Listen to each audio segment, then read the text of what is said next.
Friends வணக்கம், welcome to Raji's kitchen. இன்னைக்கு நம்ம வந்து கஷாயம் தான் பார்க்க போறோம். இந்த கஷாயம் வந்து வறட்டு இருமல், தலைவலி, தீராத நம்மளுக்கு இருமல், அப்புறம் வந்து நம்மளுக்கு உடம்பு வலி, எதுவாக இருந்தாலும் டைஜஷன் கூட இந்த கஷாயம் அவ்வளோ நல்லது. ஸோ இது எப்படி செய்யுதுன்னு பார்க்கலாம். நான் வந்து 3 டம்ளர் தண்ணி எடுத்திருக்கேன். 3 டம்ளர் தண்ணி, இந்த டம்ளர்ல 3 டம்ளர் தண்ணி எடுத்திருக்கேன். இப்போ இதுக்கு தேவையானது வந்து ஒரு 4 புதினா இலை, 1 ஸ்பூன் மிளகு, 1 ஸ்பூன் சீரகம், 1/2 ஸ்பூன் மஞ்சள் பொடி, ஒரு சின்ன துண்டு பட்டை, 1 கிராம்பு, கொஞ்சம் இஞ்சி, கொஞ்சம் லெமன் எடுத்திருக்கேன். ஒரு லெமனை இந்த மாதிரி புழிஞ்சு வச்சுருக்கேன். ஸோ இப்போ இதெல்லாம் ஆட் பண்ணிக்கலாம். புதினா, இஞ்சி, மிளகு, பட்டை, கிராம்பு, சீரகம், மஞ்சள் பொடி இதெல்லாமே ஆட் பண்ணிக்கலாம்.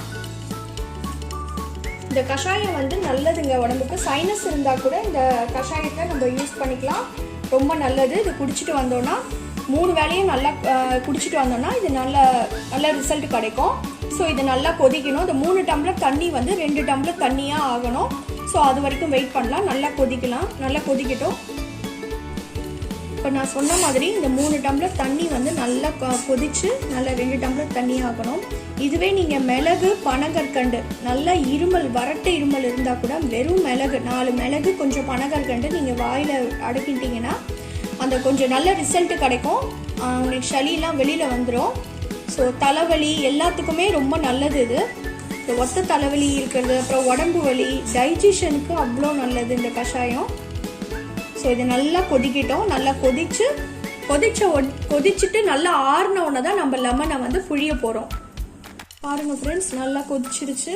இப்போ இந்த ஸ்டேஜில் அடுப்பை ஆஃப் பண்ணிவிட்டு ஒரு 2 நிமிஷம் ஆறினோன்னு தான் நம்ம வந்து லெமன் புழியணும். ஒரு 2 மினிட்ஸ் ஆகட்டும். சூட்டோட நம்ம லெமன் வந்து விடக்கூடாது. ஸோ இது 2 மினிட்ஸ் ஆகட்டும். ஃப்ரெண்ட்ஸ், கஷாயம் ரெடி ஆகிடுச்சு. ட்ரை பண்ணி பாருங்கள். நான் சொன்ன மெத்தட்லேயே நீங்கள் பண்ணி பாருங்கள். ரொம்ப ரிசல்ட் நல்லாயிருக்கும். இந்த வீடியோ பிடிச்சிருந்தா லைக் பண்ணுங்கள், ஷேர் பண்ணுங்கள், சப்ஸ்கிரைப் பண்ணுங்கள், கமெண்ட் பண்ணுங்கள். பக்கத்தில் இருக்கிற பெல் ஐக்கானை ஆல்ன்ற ஆப்ஷனை கிளிக் பண்ணுங்கள். நன்றி, வணக்கம்.